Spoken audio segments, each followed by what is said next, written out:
Bom, vamos colocar as possibilidades mais prováveis de diagnóstico desse traçado eletrocardiográfico gerado por um sistema de análise de Holter, tá? Então nós verificamos aqui essa gravação feita no sistema da Cardios, três derivações, canal 1 aqui apontado, canal 2 aqui apontado, canal 3 aqui apontado. A gente observa que é um ritmo gerado pela onda P, tem um intervalo PR muito próximo do seu limite de normalidade, regular, e apresenta algumas características da observação automática. O que é chamado de azul são os batimentos determinados como sendo batimentos normais do paciente. Verifiquem aqui a letra normal, quer dizer, como eles foram classificados, e os batimentos em vermelho foram classificados automaticamente como extrasístoles ventriculares. Então, pelo sistema, nós temos um período de normal ventricular, normal ventricular, normal ventricular, ventricular, aqui um par de extrasístoles ventriculares, como foi analisado automaticamente, volta ao ritmo sinusal com a condição intraventricular padrão normal do paciente, de novo apresenta essa morfologia vermelha definida como extrasístoles ventriculares. Então nós vamos fazer a análise das possibilidades mais frequentes que vão determinar o caminho da análise e o que a gente vai ter que afastar, o que nós vamos ter que diferenciar, né? Quais os diagnósticos que a gente tem que pensar para fazer uma edição correta, tá? Então, passamos à primeira possibilidade. Efetivamente que o sistema acertou a análise e que isso são extrasístoles ventriculares, tá? Então nós temos uma extrasístole ventricular isolada e um episódio de pareamento de extrasístole ventricular. Aqui então vamos dar os subsídios dessa possibilidade. Estamos analisando isso aqui como sendo um batimento ou um complexo QRS largo em relação ao ciclo normal e, portanto, ele tem que preencher critérios da extrasístole ventricular. Chama atenção nesse traçado que, por definição, uma das primeiras características da extrasístole ventricular é que ela seja prematura em relação ao ciclo normal e que não seja precedida por uma onda P na sua prematuridade, né? Então nós verificamos aqui as ondas P repetidas em regularidade, tá? Vejam só, é regular. E os complexos, esses complexos aberrantes têm que ser prematuros em relação a esse ciclo. A dissociação entre ele e as ondas P do traçado, tá? Então essa é a primeira coisa que nós vamos ter que diferenciar, porque se a gente levar em consideração que isso aqui é extrasístole ventricular efetiva, ela tem que ser prematura em relação ao ciclo. E isso não está eminentemente claro aqui, pois os ciclos em azul, vamos pegar essa parte do traçado aqui para frente, esses ciclos em azul do PQRS, tem em média cerca de 600 milissegundos de distância de um para o outro. E o complexo ventricular aberrante, prematuro, que seria, ele tem 620, né? Veja que se repete aqui. Esse período pós-extrasistólico, se for extrasístole ventricular, tem um intervalo menor do que antes da extrasístole, né? Vamos colocar em nomenclatura, esse é o período de acoplamento dele, é maior do que a pausa compensatória. Então, isso aqui nós vamos ter que diferenciar, porque não é claro que isso seja extrasístole ventricular. Pode existir extrasístole ventricular dessa maneira? Sim, temos as extrasístoles ventriculares de fusão, que são complexos de origem ventricular que se somam ao complexo QRS basal, dando uma morfologia supostamente intermediária. No Holter, nós vamos verificar as morfologias de outras extrasístoles para verificar se isso aqui se encaixa numa possibilidade de ser um batimento intermediário entre morfologias do traçado. Então, a primeira possibilidade seria essa. A segunda possibilidade é que nós estamos na frente de ectopias com aberrância de condução de origem supraventricular. Então, nós teríamos a extrasístole isolada e uma acoplada a uma extrasístole ventricular. O que seria isso? Vejam novamente o traçado. Essas morfologias seriam de origem aberrante, geradas por extrasístoles atriais, que por definição tem que apresentar a onda P, aí sim ela sendo precoce em relação ao ciclo basal.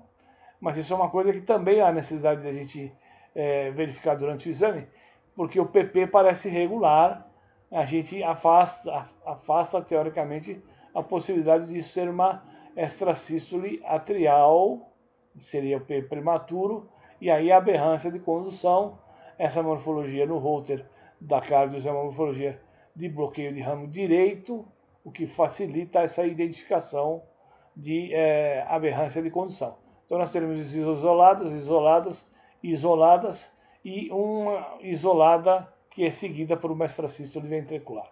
Essa seria a segunda possibilidade.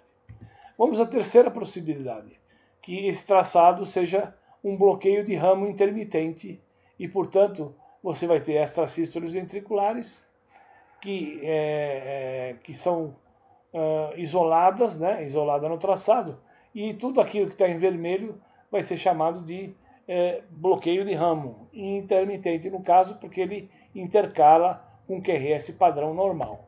Então verifiquem aqui que essa possibilidade, o PP é regular, né? E portanto essa morfologia do QRS, ela intercala com os batimentos normais, não apresenta prematuridade ou não, ou um pouco a mais do que o valor convencional, e aqui isso aqui seria um bloqueio de ramo intermitente. No Holter vai ficar fácil da gente identificar isso, ou pelo menos um pouco mais fácil do que essa observação isolada, porque provavelmente o bloqueio de ramo ele vai aparecer com uma frequência cardíaca, e a partir dessa frequência cardíaca ele vai se tornar o ritmo basal, né? Então seria como se essa morfologia se sustentasse seguidamente em frequências cardíacas mais altas do que essa aqui, por exemplo, né? E nós estamos em torno aproximadamente dos 90, 95, 100 batimentos por minuto, tá? Então essa é a característica dessa terceira possibilidade. A quarta possibilidade seria uma possibilidade de termos aí uma via anômala intermitente, e portanto os complexos são via anômala, e uma extrasístole ventricular isolada sozinha. E o que seria isso então? Essa morfologia aqui, na realidade, ela seria um alargamento do QRS, né?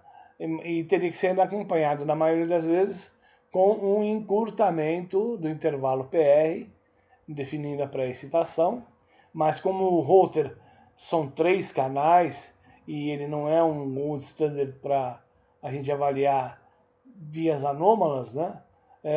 Nessas 3 derivações a gente não conseguiria definir esse intervalo PR curto, né? E o Holter vai ajudar nesse aspecto, ele vai mostrar em outros momentos do exame a possibilidade de você ter ou não um encurtamento ou definição melhor do que seria o QRS largo, da possibilidade de ter, por exemplo, um atraso inicial, que seria a chamada onda delta. Muito bem, então essas são as 4 possibilidades mais frequentes desse traçado, e a análise de Holter tem que ser feita no sentido de identificar aquela possibilidade que é mais frequente. Em relação ao segundo questionamento, nós vamos observar que essa é um diapositivo, né, um slide que mostra na parte de cima aqui o gráfico da variação da frequência cardíaca. Temos aqui as variações em torno de 150, 200, 250, 50 e 100. A incidência da morfologia vermelha, que foi chamada de ventricular, né? Verifiquem aqui a sua apresentação em relação ao comportamento da frequência cardíaca. E a ideia é que, se isso aqui, na definição do laudo, vai poder ser descrito como associado à frequência cardíaca. Se nós observarmos com detalhe, né, nós identificamos que essa morfologia vermelha, ela aparece com mais frequência quando há elevação na frequência cardíaca, né? Verifiquem isso aqui, esses dados que são importantes, né? Principalmente nesse trecho aqui, por volta das 7 horas da manhã para frente, que à medida que sobe a frequência cardíaca, há um aumento da incidência das extrasístoles ventriculares, ela cai, as extrasístoles, ela aumenta, a frequência aumenta, as extrasístoles ventriculares supostamente definidas, aumenta de novo, há um outro aumento dessa incidência, dessa morfologia em vermelho, tá? Então, essa seria a descrição que deveria ser feita no laudo, quer dizer, a morfologia ou o achado que a gente fizer tem associação com a elevação da frequência cardíaca,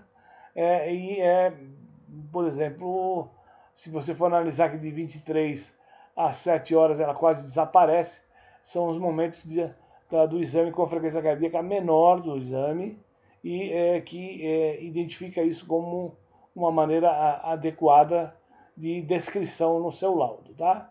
Então, esses achados são os achados mais que iniciam a discussão, e a gente vai poder abordar a análise específica do traçado e do exame como um todo no próximo item, tá? Ok? Obrigado. Essa é a identificação da primeira pergunta dos traçados.